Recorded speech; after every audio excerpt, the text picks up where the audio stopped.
Commander, something you need? How's the Normandy performing? Is she everything they said she'd be?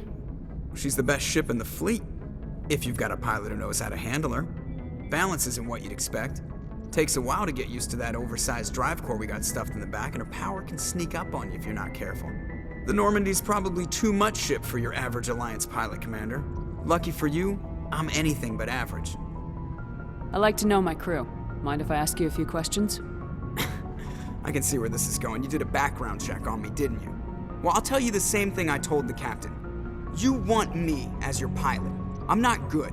I'm not even great. I am the best damn helmsman in the Alliance fleet. Top of my class in flight school, I earned that. All those commendations in my file, I earned every single one. Those weren't given to me as charity for my disease.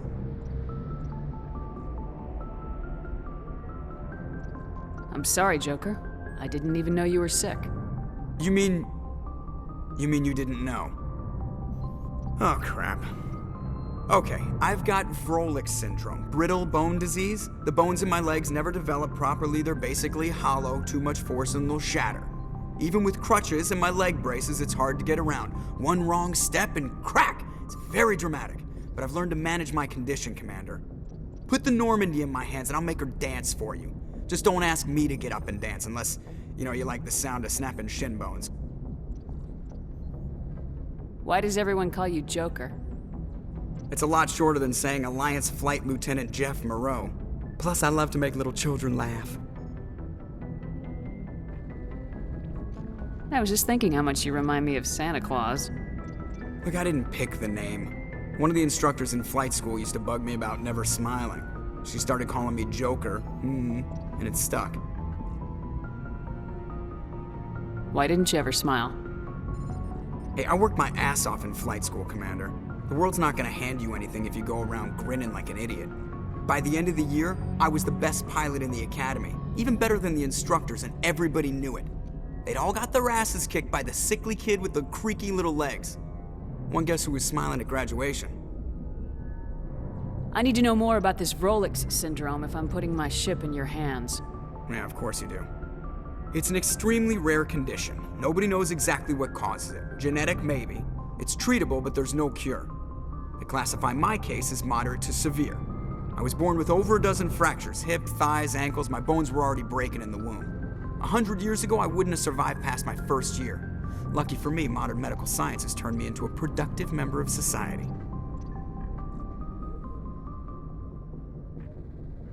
You're not gonna break a bone trying to fly the ship, are you? I don't fly with my feet, Commander, so I'm fine as long as I'm in this chair. I gotta be real careful when I get up to take a piss, though. I can do my job as well as anyone on the ship. Better, actually. So don't worry about it. I'm not trying to make you uncomfortable. Let's talk about something else. Whatever you want, Commander.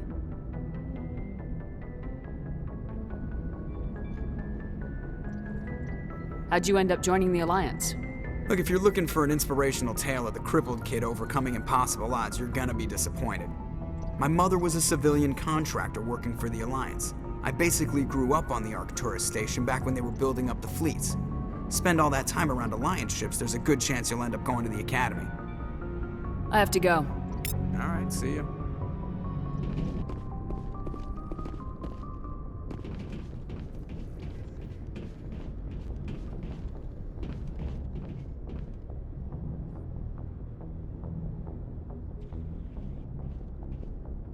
Anything you need, Commander?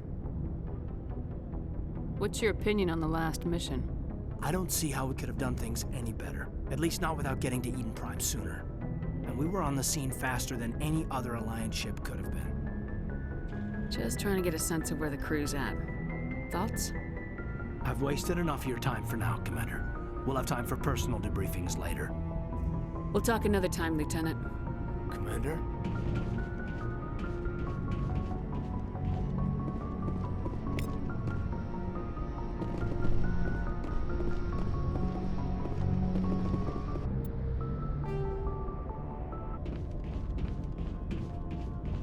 Thanks for bringing me on board, Commander. I knew working with the Spectre would be better than life at CSEC.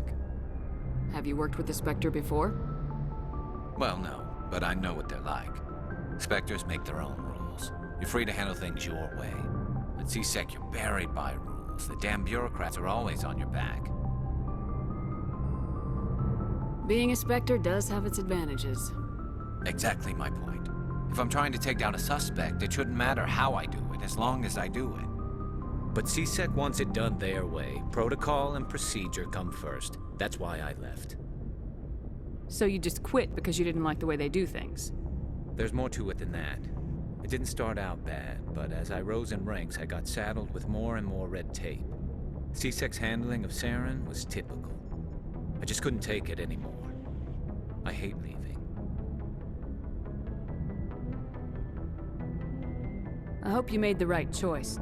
I'd hate for you to regret it later. Well, that's sort of why I teamed up with you. It's a chance for me to get off the Citadel, see how things are done outside CSEC. Either way, I plan to make the most of this. And without CSEC headquarters looking over my shoulder, well, maybe I can get the job done my way for a change. As long as you do your job well, you're free to go about your business as you see fit. Thank you, Commander.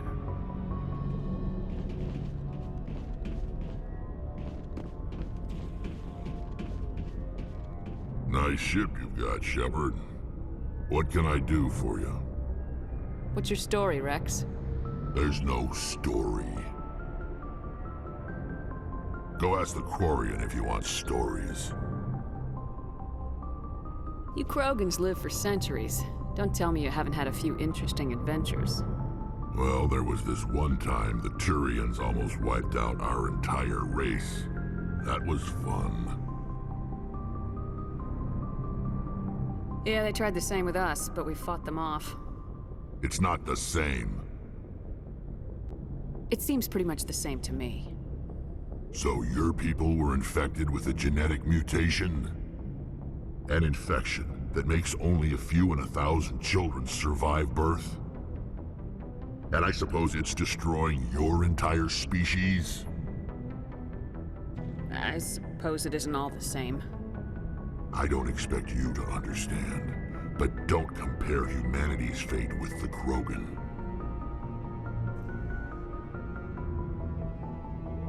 Sorry, Rex. I wasn't trying to get you upset. Your ignorance doesn't upset me, Shepard.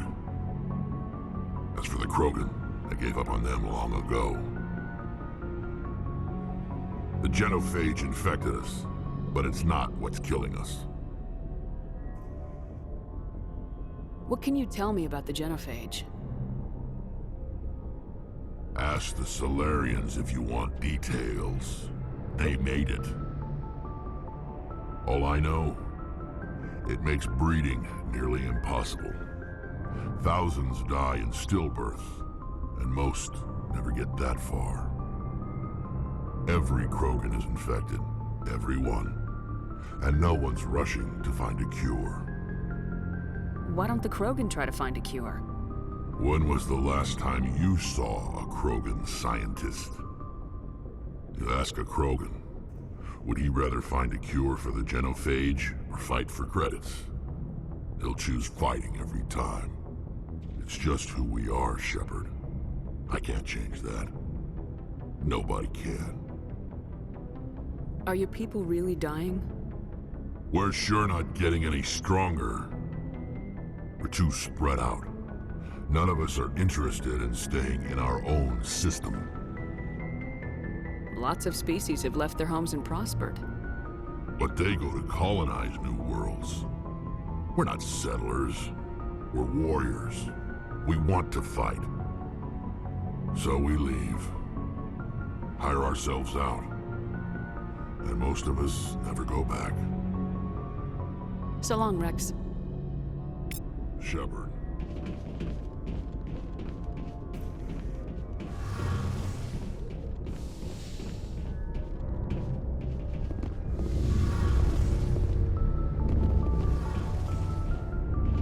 Hey, Commander, you know that Quarian, Tally? She's been spending all her time down here asking me about our engines.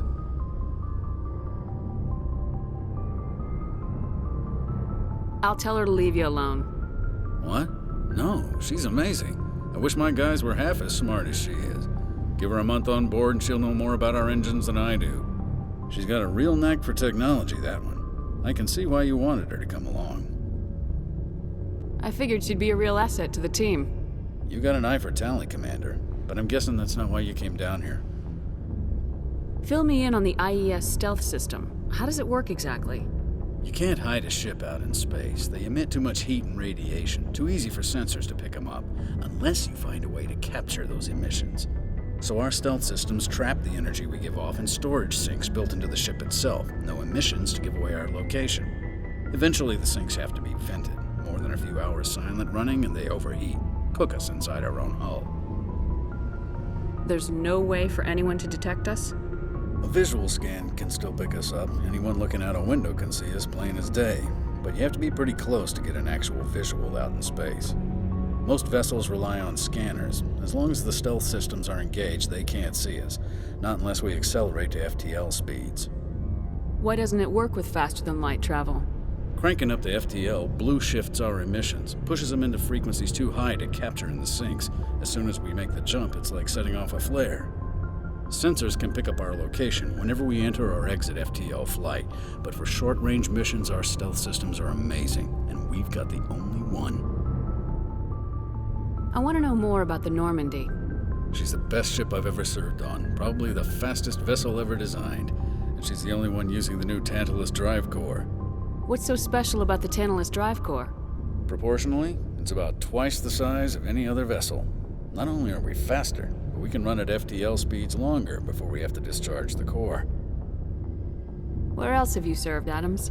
If you name a class of Alliance ship, I've probably served on it. Everything from dreadnoughts and carriers right down to frigates like the Normandy. My last assignment was on the Tokyo, only a cruiser, but she was a good ship. Couldn't hold a candle to the Normandy, though. Carry on, Adams. Aye, aye, Commander.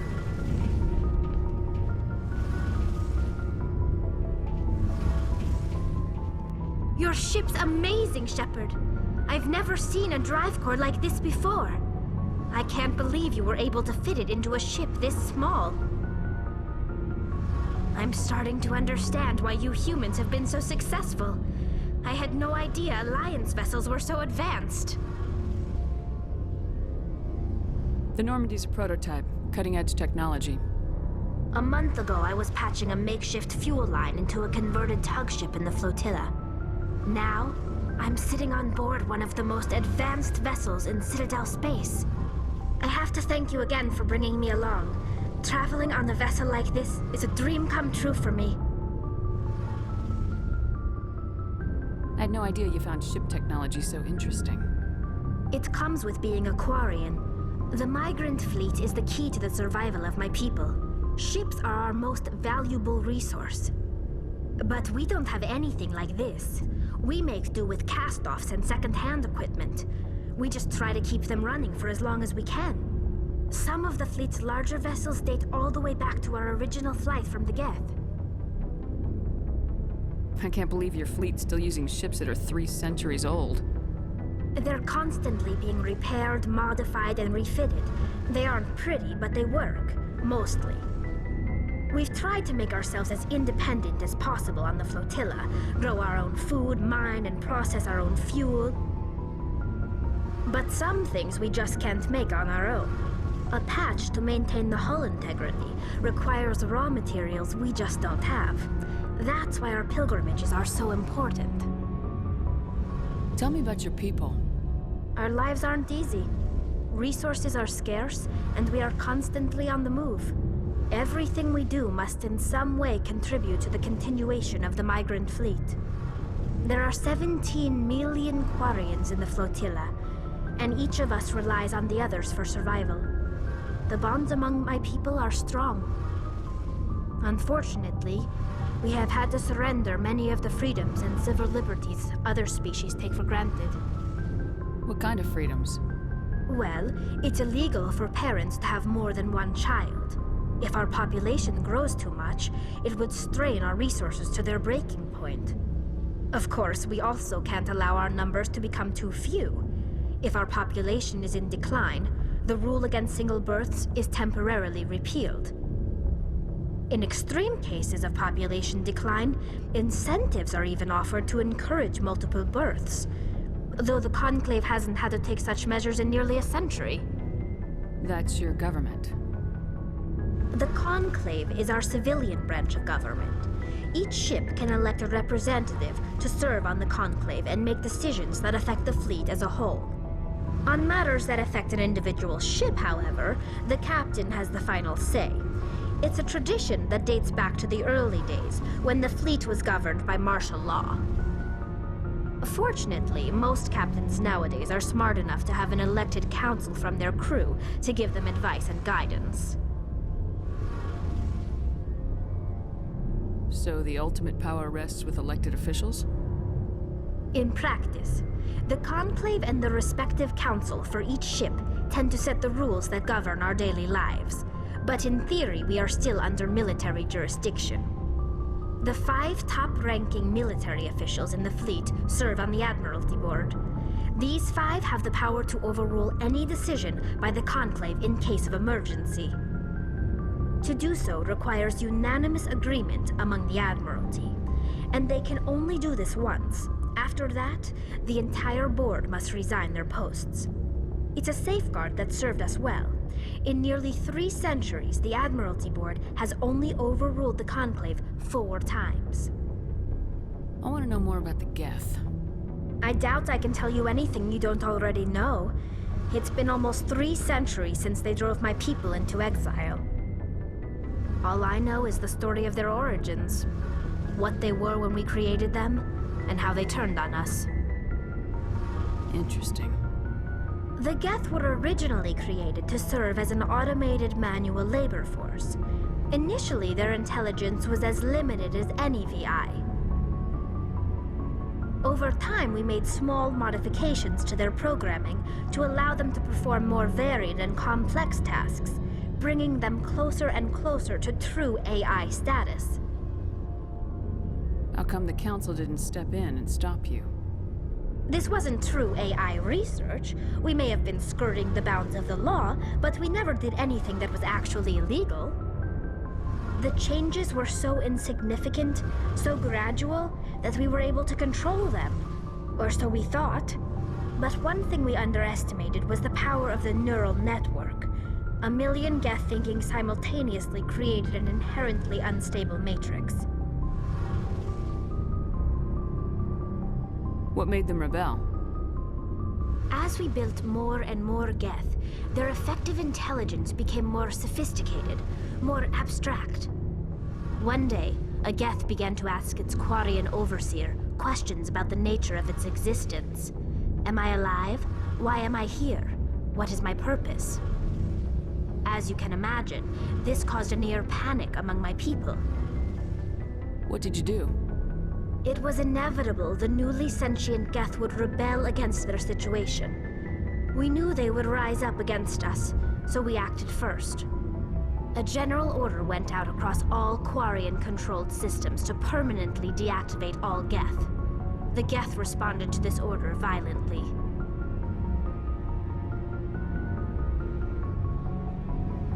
You didn't really think they'd just let you destroy them without a fight, did you? The hope was that most of the Geth would still be little more than machines, incapable of organized resistance. But they had progressed much further than anyone anticipated. The war was long and bloody. Millions upon millions of Quarians died at their hands. In the end, we were forced to flee our own homeworld. We feared the Geth would pursue us, but they never came beyond the Veil. Now we drift through space, exile searching for a way to reclaim what was once ours. It's hard to feel sorry for you. Your ancestors tried to wipe out another species. We made a mistake when we created the Geth in the first place, but we did not make a mistake when we went to war against them. If we had not acted, they would have wiped us out. They're a synthetic life form. They have no use for organics. None. Why do you think they cut themselves off from the rest of the galaxy? Why do you think they've killed every organic being who's ever tried to contact them? I didn't mean to offend you. I'm sorry. I didn't mean to get so worked up. Most Quarians tend to have pretty strong opinions about the Geth. I want to know more about the pilgrimage. When my people reach maturity, we leave our birth ships and seek acceptance with a new crew. It's necessary to maintain genetic diversity among the fleet. But no ship wants to accept someone who will be a burden on them. So, to prove our worth, we embark on a pilgrimage. We set out alone, leaving the flotilla and our families behind us. We only return once we have found something of value we can bring back to the fleet. This is presented as a gift to the captain of the respective ship we wish to join. If the gift is accepted, we are welcomed into the crew.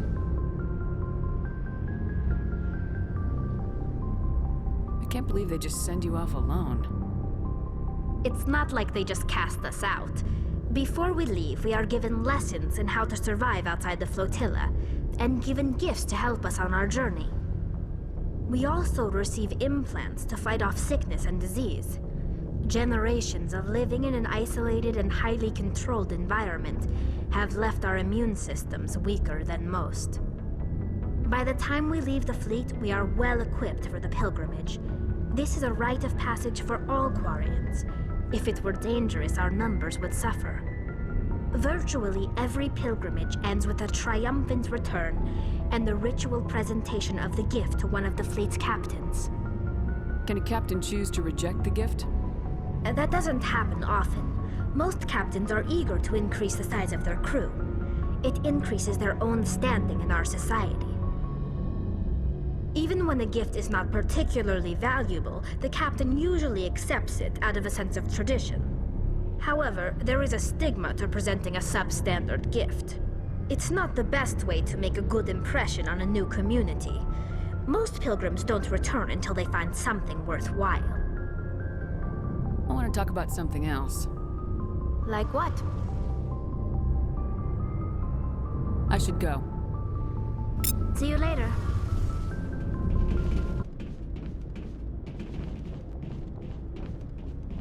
Commander? Do you have a few minutes to talk? One-on-one? I'm sorry, Commander. I need to get my duties squared away. I wouldn't mind talking more later, though. What's your opinion of the last mission? Kinda wish you'd got there sooner, Commander. No offense, I appreciate the rescue. I just wish... You wish we'd been able to save the rest of your unit. Yes, ma'am. If I had been more alert, we wouldn't have been cut down by an ambush.